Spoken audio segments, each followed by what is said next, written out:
പുതിയ മന്ത്രിമാർ സത്യപ്രതിജ്ഞ ചെയ്യാണ്, എന്തെങ്കിലും പ്രതീക്ഷ ഉണ്ടാവും? തൊഴുത്ത് മാറ്റിക്കെട്ടിയതുകൊണ്ട് ഒരു പ്രയോജനം ഉണ്ടാകാൻ പോകുന്നില്ല. ഇതൊക്കെ മുഖം നഷ്ടപ്പെട്ടു പോയൊരു ഗവൺമെൻറ്റിന് ഇനി എത്ര മിനുക്കാമെന്ന് വിചാരിച്ചാലും രക്ഷയില്ല. 2 പേര് പാവങ്ങളെ പറഞ്ഞു വിട്ടു എന്നുള്ളതല്ലാതെ, പുതിയ 2 പേര് വരുന്നു എന്നുള്ളതല്ലാതെ ഇതിനൊരു രാഷ്ട്രീയ പ്രാധാന്യവുമില്ല. ഇതിനകത്തൊരു കേരള രാഷ്ട്രീയത്തിൽ ഒരു ചലനവും ഇതുകൊണ്ട് ഉണ്ടാകാൻ പോകുന്നില്ല. ഗവൺമെൻറ് ഏതായാലും ജനങ്ങളുടെ മുമ്പിൽ വളരെയേറെ വഷളായിക്കൊണ്ടിരിക്കുന്നൊരു സാഹചര്യമാണ്. അതുകൊണ്ട് പ്രത്യേകിച്ചൊന്നും ഇതിൽ നിന്ന് ഉണ്ടാകാൻ പോകുന്നില്ല എന്നുള്ളതാണ് സത്യം. മുഖ്യമന്ത്രിക്ക് പുതിയ മന്ത്രി ഉന്നയിക്കുന്നത് പ്രതിപക്ഷത്തിനെതിരെയാണ്. പ്രത്യേകിച്ച് ഈ നവകേരള സദസ്സുമായി ബന്ധപ്പെട്ട് അടക്കം നിങ്ങൾ നടത്തിയ സമരങ്ങൾ അർത്ഥമില്ലാത്തതാണെന്നും വെറുതെ ബഹളം വെക്കുന്ന ഒരു കൂട്ടമായിട്ട് പ്രതിപക്ഷം മാറുന്നതുമാണ്. അത് മന്ത്രിസ്ഥാനം കിട്ടിയതിൻ്റെ ആഹ്ലാദത്തിൽ പറയുന്ന കാര്യങ്ങളായിട്ട് കൂട്ടിയാൽ മതി, അതിൽ കവിഞ്ഞൊന്നുമില്ല. മുഖ്യമന്ത്രിക്ക് ക്യാരവാൻ എടുക്കും. കാരണം മന്ത്രിസ്ഥാനം കിട്ടുന്നതിന് മുമ്പ് അദ്ദേഹം ഈ സർക്കാരിനെ ഏറ്റവും കൂടുതൽ വിമർശിച്ച ഒരാളാണ്. വിവിധ ഡിപ്പാർട്ട്മെൻറ്റുകളെയും മന്ത്രിമാരെയും പ്രതിപക്ഷം വിമർശിക്കുന്നതിനേക്കാൾ കഠിനമായി വിമർശിച്ച ആളാണ്. മന്ത്രിസ്ഥാനം കിട്ടിയപ്പോഴപ്പം മാറുന്നത് എല്ലാവർക്കും കാര്യം മനസ്സിലാവും. ഇതൊരു പ്രാഥമികമായ ചർച്ചയാണ്, പാർട്ടിക്കകത്തുള്ള ചർച്ചയാണ്. ഇപ്പോൾ ഈ ഇന്ത്യ മുന്നണിയിൽ ഉൾപ്പെടെ സീറ്റ് വിഭജനത്തിൽ വേഗം തീരുമാനത്തിലെത്തണമെന്നൊക്കെ വളരെ ആവശ്യം നേരത്തെയൊക്കെ നടന്നിട്ടുണ്ടായിരുന്നു. ഇപ്പോൾ അയോധ്യ ഉൾപ്പെടെയുള്ള വിഷയങ്ങൾ അതിൽ കിടക്കുകയാണ്. അപ്പോൾ അല്ല, അതിൻ്റെ പ്രോസസ്സ് നടന്നുകൊണ്ടിരിക്കുകയാണ്. ഇപ്പോൾ പ്രോസസ്സ് നടന്നുകൊണ്ടിരിക്കുകയാണ്. ഇപ്പം ആദ്യം ഞങ്ങൾ ശ്രീ മുകുൾ വാസ്നിക് ചെയർമാനായ ഒരു കമ്മിറ്റി ഉണ്ടാക്കിയിട്ടുണ്ട്. അതിൽ വിവിധ സംസ്ഥാനങ്ങളിലെ നേതാക്കന്മാരുമായി സംസാരിക്കും. അതിനുശേഷം ആ കമ്മിറ്റി പാർട്ടി പ്രസിഡന്റിനും നേതൃത്വത്തിനും കാര്യങ്ങൾ പറഞ്ഞ് അതിനുശേഷമാണ് ചർച്ച പെട്ടെന്ന് ആരംഭിക്കും. പെട്ടെന്ന് മുന്നോട്ട്. CPM അവിടെ 2 സീറ്റ് വേണമെന്നൊക്കെ ആവശ്യം ഉന്നയിക്കുന്നുണ്ട് മഹാരാഷ്ട്രയിലെ സഖ്യത്തിൽ. അത്തരം കാര്യങ്ങളൊക്കെ കോൺഗ്രസിന് മുന്നിൽ വന്നോ? ഇല്ല, ഇതുവരെ ചർച്ച ആയിട്ടില്ല. അത് ഇന്നിപ്പോൾ ഞാൻ അവരോട് ചർച്ച ചെയ്ത ശേഷം കമ്മിറ്റിയുടെ മുമ്പാകെ കാര്യങ്ങൾ ഇല്ല, അവരൊന്നും ഉണ്ടാവില്ല. അവിടെ മഹാഗാഡി സഖ്യം വളരെ ശക്തമാണ്. എല്ലാ ഒറ്റക്കെട്ടായിട്ട് മുന്നോട്ട് പോകും. തീർച്ചയായിട്ടും 100% ഇപ്പോൾ അവിടെ അധികാരത്തിലിരിക്കുന്ന ഗവൺമെൻറ്റിനെതിരെ ജനങ്ങളുടെ ശക്തമായ വികാരവുമുണ്ട്. അതുകൊണ്ട് ഒരു തരത്തിലുമുള്ള അഭിപ്രായ വ്യത്യാസമില്ലാതെ ഒറ്റക്കെട്ടായി മുന്നോട്ട് പോകും. ഈ NCP എങ്ങനെയാണ് അവിടെ ഉൾക്കൊള്ളാൻ കഴിയുക? കാര്യം പകുതി അപ്പുറത്താണുള്ളത്, പകുതി ഇപ്പുറത്താണുള്ളത്. അതിൽ പക്ഷേ ഒരു ക്ലാരിറ്റി വരുത്താൻ ശരത് പവാർ പോലും തയ്യാറാവുന്നില്ല. അല്ല, ശരത് പവാർ മുന്നണിയോടൊപ്പമാണ്. അദ്ദേഹം നേതൃത്വം കൊടുക്കുകയാണ്. ദേശീയ തലത്തിൽ ഇന്ത്യ മുന്നണിയുടെ ഏറ്റവും പ്രധാനപ്പെട്ട നേതാവുമാണ്. ഒരാശയക്കുഴപ്പം അതിനകത്തില്ല.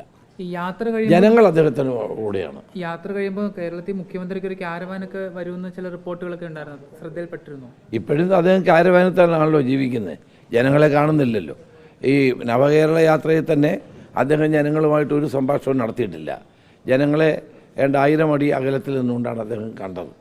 അതെല്ലാവരും കണ്ട കാര്യമാണ്. ഈ അയോധ്യ വിഷയമൊക്കെ വലിയ ചർച്ചയാവുകയാണ്. എന്താണ് ആ ഒരു കാര്യത്തിൽ ഇപ്പോൾ കോൺഗ്രസ് ഒരു നിലപാട് എത്രയും പെട്ടെന്ന് പ്രഖ്യാപിക്കേണ്ട അനിവാര്യമല്ലേ? പ്രത്യേകിച്ച് പ്രതിപക്ഷ പാർട്ടികളൊക്കെ നിലപാട് സ്വീകരിച്ചു. ഇടത് പാർട്ടികൾ ആദ്യം സ്വീകരിച്ചു, പിന്നീട് NCPക്ക് ക്ഷണം കിട്ടിയിട്ടില്ല, സമാജ്വാദി പാർട്ടിയെ ക്ഷണിച്ചിട്ടില്ല.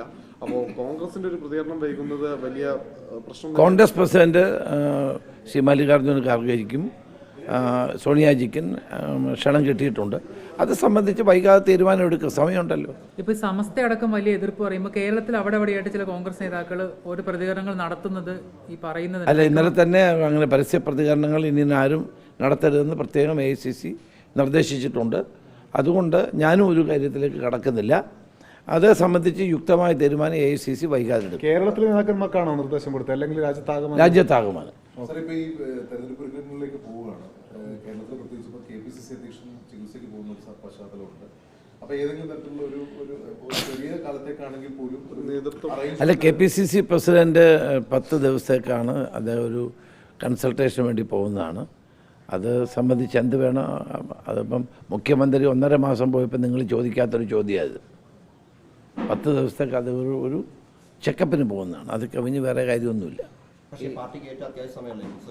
10 ദിവസം എന്ന് പറയുന്നത് ഒരു വലിയ പീരീഡൊന്നും അല്ലല്ലോ. ചെക്കപ്പിന് പോകുന്നത് വ്യക്തിപരമായ അദ്ദേഹത്തിൻ്റെ ആവശ്യമാണ്. അത് തെറ്റൊന്നുമില്ല. ചെക്കപ്പ് കഴിഞ്ഞിട്ട് ഉടൻ തന്നെ തിരിച്ചു വരും. അതിനകത്ത് പ്രശ്നമൊന്നുമില്ല. പ്രതിപക്ഷ നേതാവായിട്ട് ഇപ്പോൾ രമേശ് ചെന്നിത്തല ആഗ്രഹിക്കുന്ന രീതിയിലുള്ള സമൂഹ മാധ്യമങ്ങളിൽ ചർച്ചകളൊക്കെ ഉണ്ട്. അപ്പോൾ നിലവിലെ പ്രതിപക്ഷ നേതാവിന് മൂർച്ച കുറയുന്നു? ഒരിക്കലുമില്ല. നിലവിലെ പ്രതിപക്ഷ നേതാവ് നല്ല പ്രവർത്തനമാണ് കാഴ്ചവെക്കുന്നത്. ഞങ്ങളെല്ലാവരും പിന്തുണയ്ക്കുന്നുണ്ട്. കേരളത്തിലെ ഐക്യ ജനാധിപത്യ മുന്നണി ഒറ്റക്കെട്ടാണ്. ഒരഭിപ്രായ വ്യത്യാസമില്ലാതെ ഗവൺമെൻറ്റിനെ നേരിടാൻ പര്യാപ്തമായ നിലയിൽ തന്നെയാണ് പ്രവർത്തിക്കുന്നത്. ഇപ്പൊ കേരളത്തിൽ CPM-നെതിരെ ഇത്രയും രൂക്ഷ വിമർശനങ്ങളെല്ലാം പ്രതിപക്ഷത്തിന്റെ ഭാഗത്തു നിന്നുകൊണ്ട് ഉണ്ടാവുന്നുണ്ട്.